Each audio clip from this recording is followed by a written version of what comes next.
We're getting a new setting book, and a lot of people had a lot of opinions about it.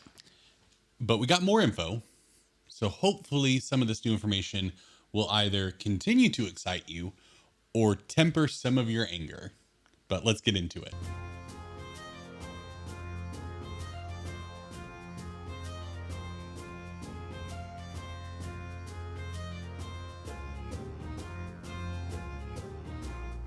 What is up, everybody? Welcome to Geek Pantheon. I am Eric, and today we are going to be talking Van Richten's Guide to Ravenloft, what we know.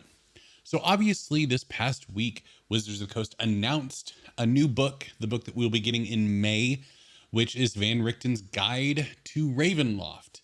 And people were pretty divided on this topic. I know in our Discord, link down below, that, yeah, people were either okay with it or really disappointed and wanting something different. With Curse of Strahd, we already got Ravenloft. What do we need this for? Who is this for, rather? And so I wanted to do a bit of a dive into the article published in the latest Dragon Plus magazine, where the design lead, F. Wesley Schneider, goes into some information about Van Richten's Guide to Ravenloft and what we can expect. First and foremost, one of the things the article does mention is the points of inspiration for this book from previous editions of D&D. So we have the Ravenloft Domains of Dread supplement from 2nd edition D&D, which you can find a PDF of on the DM's Guild, as well as the box sets Ravenloft and Ravenloft Realm of Terror. So if you can get your hands on those, then that might also provide you some insight as to what to expect from this book. And obviously this book has a character's name in the title, Van Richten, so we would probably expect this book to follow a similar suit in the vein of Tasha, Xanathar, Volo, where we're getting side notes, and it's a book essentially told from his perspective. But Wes does clarify that the perspective shifts. It's correspondence being sent back and forth from Van Richten to other heroes in Ravenloft, and also guiding the players to go out and fight into the night, drawing a lot of inspiration from Dracula and Van Helsing and the communication, the way that story is told through correspondence, as opposed to just simple one character telling a story, which is pretty cool. I can appreciate this decision to think, what's a way that we can infuse a classic Gothic horror vibe into our book? And yeah, using letters and correspondence. Those of you that have read the Frankenstein novel, the prologue and epilogue are told via correspondence as well. So yeah, it makes a lot of sense for this type of setting to have letter writing and back and forth be the way that this story through the book is being told. Now, another important thing to remember, yes, Gothic horror is what we think when we hear Ravenloft, but the designers assure us that things like cosmic horror, occult detective stories, ghost stories, dark fantasy, all of these things are on the table.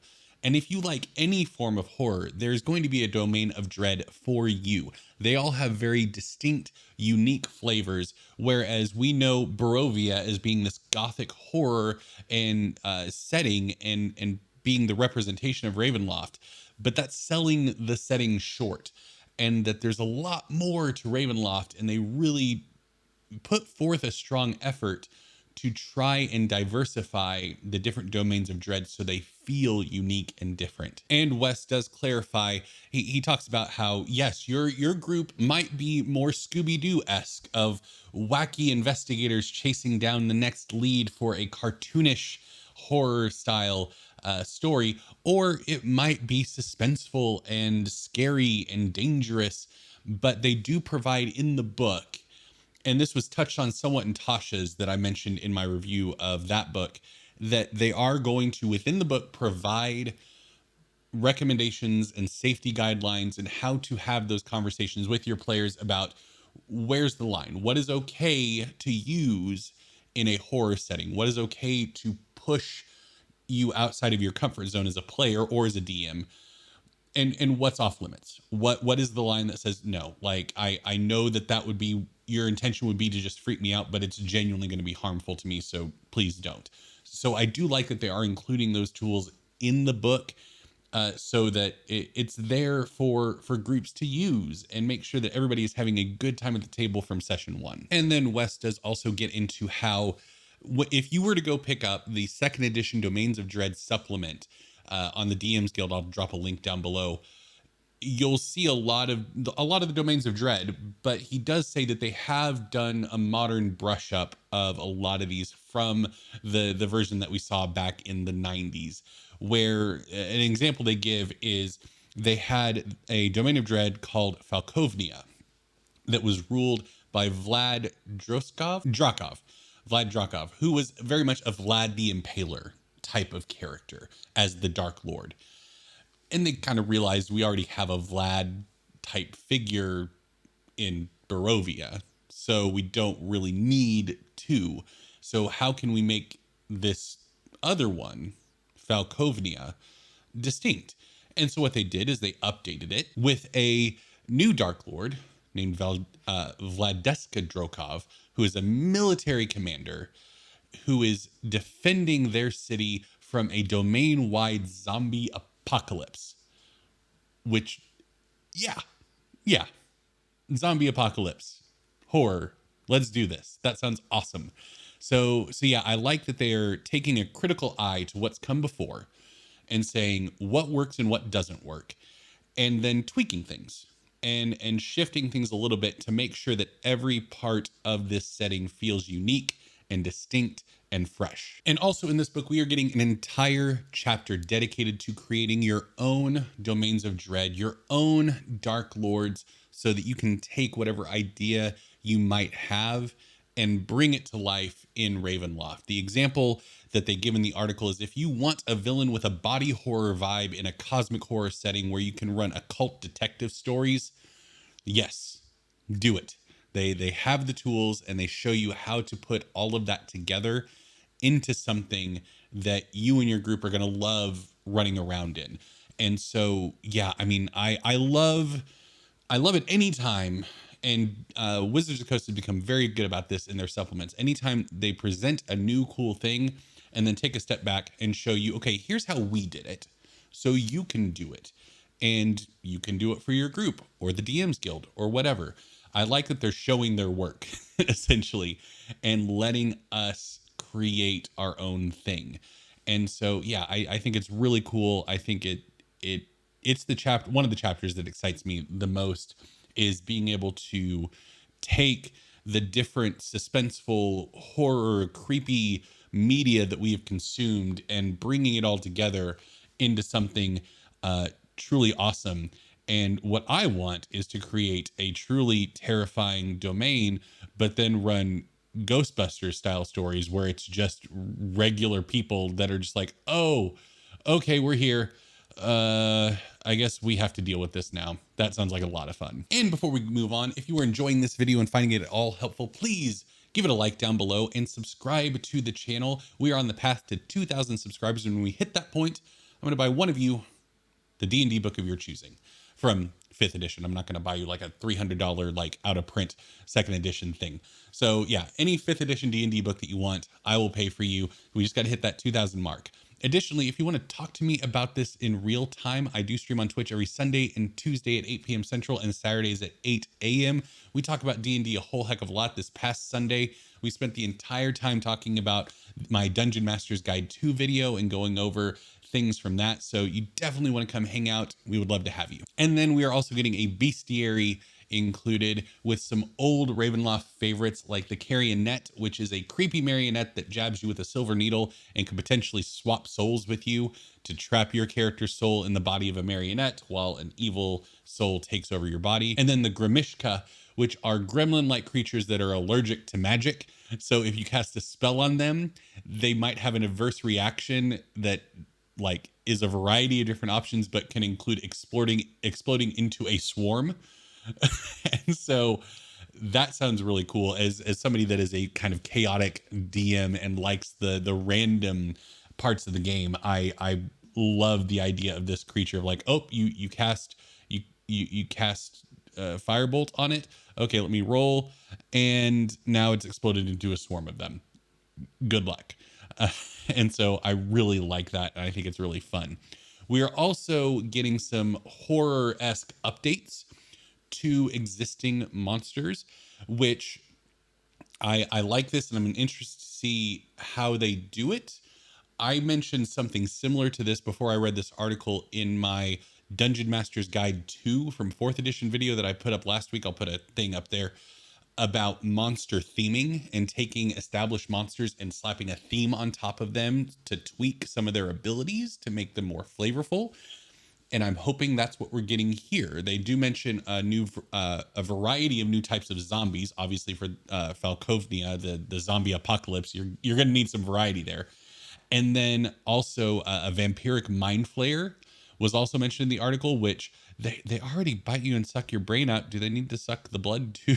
Like, and so yeah, I think that this is going to be really interesting to see how they take some of these established monsters from 5th edition and make a horror version. I want to see the horror version of an owl bear.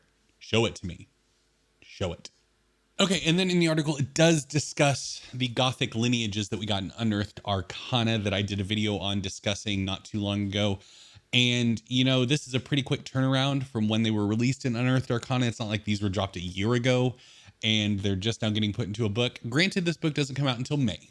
So they have just announced it. They are just talking about it.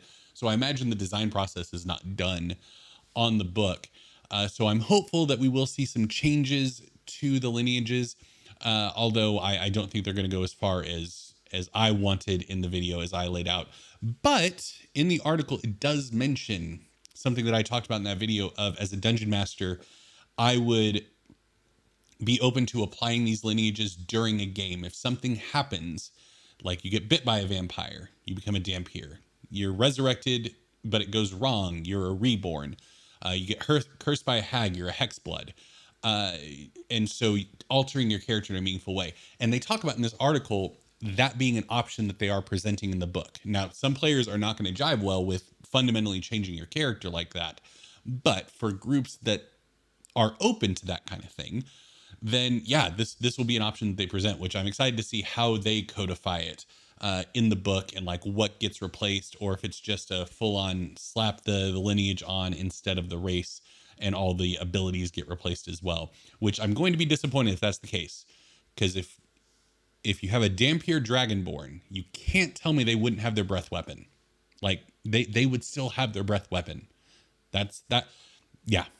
And then we get some information on the part of the book that I'm most excited about, that I talked about in my last video on this book, dark gifts. So they do reference the piety system and the supernatural gifts from Mythic Odysseys of Theros, and that being kind of the template that they took for dark gifts. And so you take a dark gift and you get a benefit, a major benefit to your character, but things could take a sinister turn at any point with this dark gift. Like one example they give is a dark gift granting you access to memories from your past lives.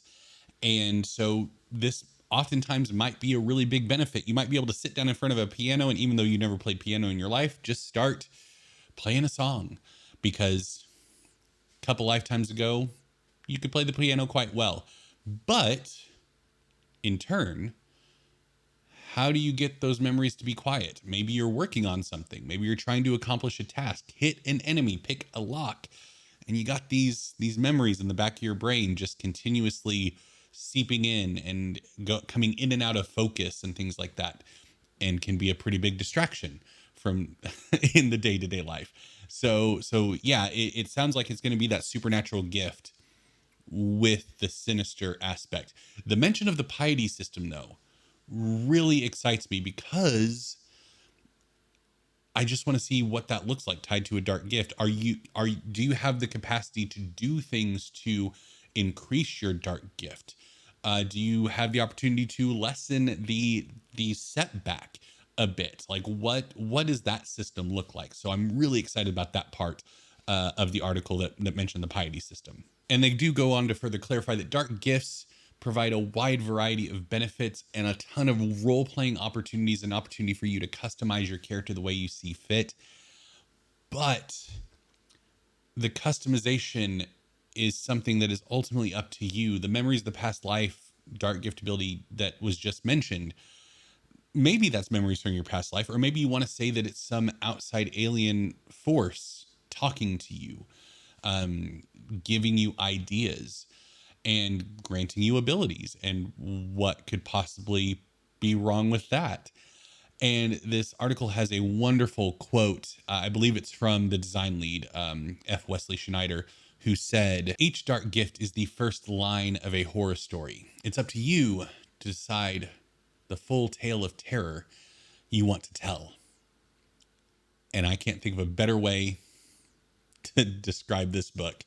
And we're going to leave it at that.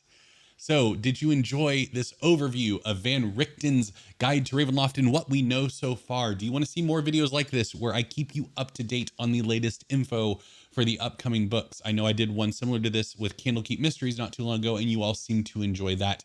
If you like this video, please be sure to hit the like button. Subscribe to the channel below. It does help out a whole heck of a lot. Thank you all so much for watching, and I will see you next time.